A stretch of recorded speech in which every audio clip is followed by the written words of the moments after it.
বন্ধুরা, আজ যে টিউটোরিয়াল ভিডিওটা সেটা হচ্ছে এমএস ওয়ার্ড সম্পর্কিত। আজ আমি আপনাদের এমএস ওয়ার্ডের এমন কিছু ব্যবহার শেয়ার করব, যে ব্যবহারটা শিখে নেওয়ার পর আপনারা এমএস ওয়ার্ড সম্পর্কে অনেকটাই জ্ঞান অর্জন করে নিতে পারবেন। তো এমএস ওয়ার্ড সম্পর্কে বিশেষ কিছু শেখার জন্য ভিডিওটা শেষ অবধি দেখুন। আর মূল ভিডিওটা শুরু করার আগে একটাই কথা বলবো, আপনি যদি এখনও পর্যন্ত আমার চ্যানেলটা সাবস্ক্রাইব না করে থাকেন তাহলে অবশ্যই চ্যানেলটা সাবস্ক্রাইব করে নেবেন। আর যারা অলরেডি সাবস্ক্রাইব করে নিয়েছেন তাদের অসংখ্য ধন্যবাদ। তো চলুন বন্ধুরা, মূল ভিডিওটা আমরা কম্পিউটার স্ক্রিনে গিয়ে দেখে নিই। তো বন্ধুরা, প্রথম যে ব্যবহারটা আপনাদের সঙ্গে শেয়ার করব সেটা হচ্ছে, দেখুন আমাদের এখানে কিছু লেখা রয়েছে, এরম লেখা আপনাদেরও থাকতে পারে। তো আমি যদি চাই এই লেখাটা, এই যে সেকেন্ড প্যারায় যে লেখাটা রয়েছে, এই লেখাটাকে শুধুমাত্র আমি দেখার জন্য ইউজ করব, কিন্তু যখনই প্রিন্ট করব যাতে এই লেখাটা প্রিন্টে না আসে। তো এইটাকে কিভাবে হাইড করব?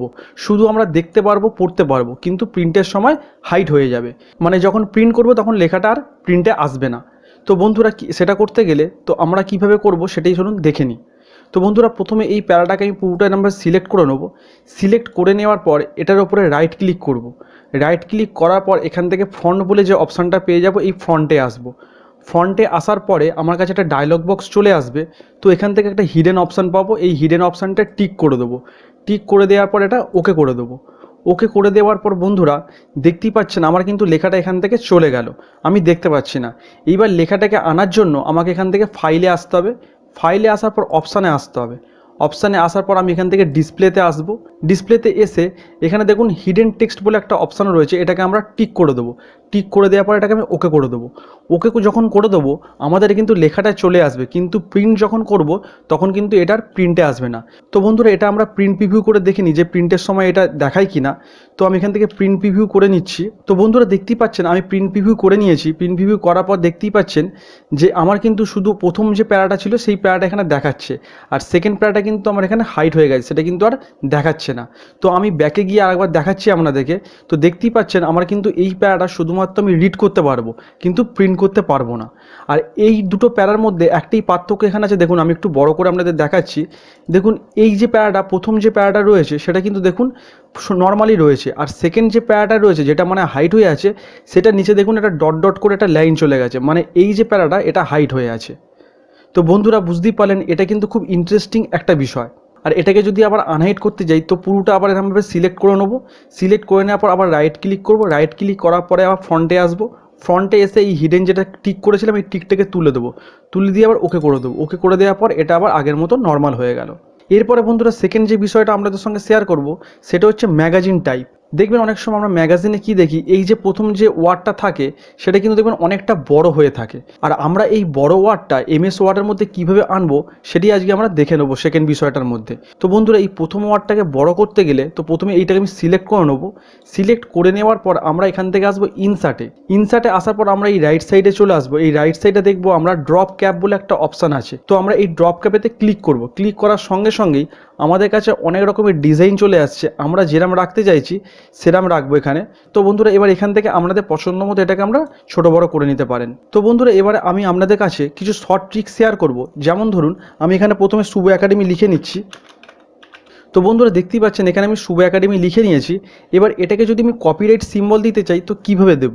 কপিরাইট সিম্বল দিতে গেলে তো আমাকে এখানে প্রথমে ফার্স্ট ব্র্যাকেটটা ওপেন করতে হবে, তারপর এখান থেকে সি প্রেস করব, তারপর আবার ফার্স্ট ব্র্যাকেটটা ক্লোজ করব। ক্লোজ করার পর সঙ্গে সঙ্গে দেখতে পাচ্ছেন আমার কিন্তু এটা কপিরাইট সিম্বল হয়ে গেল। তো বন্ধুরা, এবার যদি এখানে আমি রেজিস্টার সিম্বল দিতে যাই তো শর্টকাটে আমি রেজিস্টার সিম্বল কীভাবে দেবো? তো প্রথম ব্র্যাকেটটা এখানে ওপেন করব, তারপর এখানে আর দেবো, আবার প্রথম ব্র্যাকেটটা এখানে ক্লোজ করব। ক্লোজ করার পর বন্ধুরা দেখতে পাচ্ছেন আমার কিন্তু এখানে রেজিস্টার সিম্বলটা কিন্তু চলে এসেছে। এরপরে বন্ধুরা, আমরা যদি ট্রেডমার্ক সিম্বল দিতে চাই তো ট্রেডমার্ক সিম্বলটা শর্টকাটে কীভাবে দেবো? ট্রেডমার্ক সিম্বলটা শর্টকাটে দিতে গেলে আমরা প্রথম ব্র্যাকেটটাকে আবার ওপেন করব, তারপর কম্পিউটারে কিবোর্ড থেকে টিএম লিখব, তারপর প্রথম ব্র্যাকেটটা ক্লোজ করব।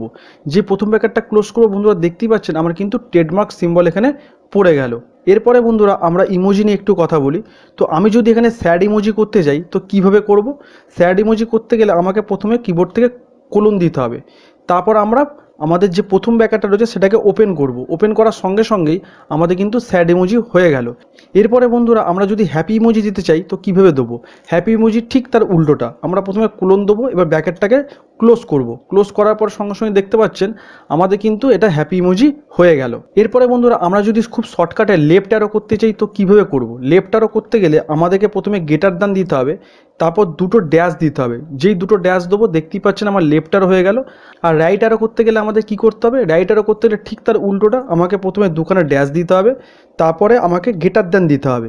গেটার দান যেই দেবো আমাদের কিন্তু দেখতেই পাচ্ছেন আমাদের রাইট অ্যারোটা কিন্তু অটোমেটিকই হয়ে গেল। এরপরে যে ট্রিকটা শেয়ার করব সেটা হচ্ছে বুলেট লিস্ট। আমরা আমাদের বুলেট লিস্ট অটোমেটিক কীভাবে তৈরি করব? তো বুলেট লিস্টটা অটোমেটিক আনতে গেলে আমাকে কিবোর্ড থেকে প্রথমে স্টার প্রেস করতে হবে, তারপরে আমাকে কিবোর্ড থেকে ট্যাব বটনটা প্রেস করতে হবে। ট্যাবটা যেই প্রেস করব দেখতেই পাচ্ছেন আমার কিন্তু বুলেটটা অটোমেটিক চলে গেল। এইবার আমি এখানে কিছু লিখতে পারি, তারপর যেই এন্টার মারবো আবার দেখতেই পাচ্ছেন বুলেটটা আমার চলে আসছে। আবার দেখতেই পাচ্ছেন বুলেটটা আমার চলে এলো। এইবার যখন ডবল এন্টার প্রেস করব আমার কিন্তু বুলেটটা এখান থেকে চলে যাবে। এরপরে যে ট্রিকটা শেয়ার করব সেটা হচ্ছে অ্যারো বুলেট লিস্ট। আমরা আমাদের অ্যারো বুলেট লিস্টটা কীভাবে অটোমেটিক আনবো? তো অ্যারো বুলেট লিস্টটা অটোমেটিক আনতে গেলে আমাকে কিবোর্ড থেকে প্রথমে গেটার দান দিতে হবে, তারপর আমরা ট্যাবটা প্রেস করব। ট্যাবটা যেই প্রেস করবো বন্ধুরা দেখতে পাচ্ছেন আমার কিন্তু অ্যারো বুলেট লিস্টে কিন্তু চলে এলো। এইবার আমি এখানে যা ইচ্ছে লিখতে পারি, আবার যখন এন্টার মারবো তো দেখতেই পাচ্ছেন আমার কিন্তু অ্যারো বুলেট লিস্ট কিন্তু চলে আসছে। এরপর এটাকে ওঠাতে গেলে আমাকে ডবল এন্টার মারতে হবে, অটোমেটিক কিন্তু এই অ্যারো বুলেট লিস্টটা চলে যাবে। তো বন্ধুরা এটাই ছিল আজকের ভিডিওতে আপনাদের জন্য কিছু শর্ট ট্রিক। আশা করি ভিডিওটা আপনাদের অনেক উপকারে আসবে। ভিডিওটা যদি ভালো লাগে তাহলে অবশ্যই চ্যানেলটা সাবস্ক্রাইব করে দেবেন, আর সাবস্ক্রাইব করে দেওয়ার পাশাপাশি নিচে থাকা বেল আইকনটা অন করে দিয়ে অল নোটিফিকেশান করে দেবেন, যাতে এরকমই পরবর্তী ভিডিওগুলো আপনার কাছে সবার আগে পৌঁছে যায়। ভিডিওটা লাইক আর কমেন্ট করতে ভুলবেন না। দেখা হবে এরকমই কোনো পরবর্তী ভিডিও। ততক্ষণ পর্যন্ত ভালো থাকুন, সুস্থ থাকুন। ধন্যবাদ।